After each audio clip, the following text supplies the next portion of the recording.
Curious how a real ring turns into a 3D model? Let me show you the full design process, step by step.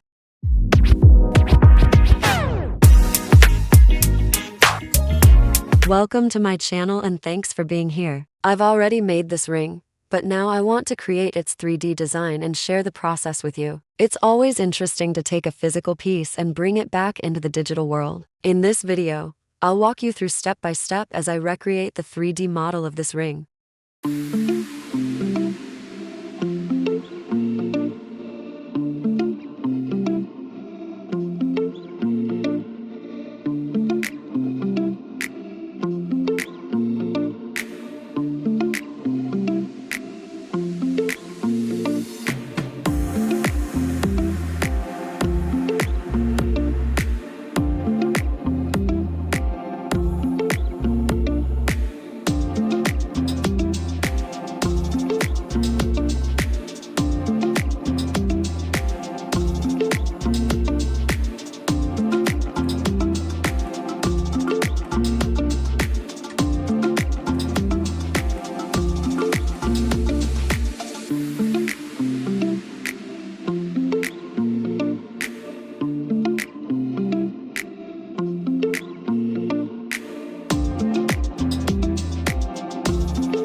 I've shared the tutorial for create and apply UV maps in the video up here.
If you enjoy this kind of content, don't forget to like, subscribe, and support the channel. It really helps me keep creating.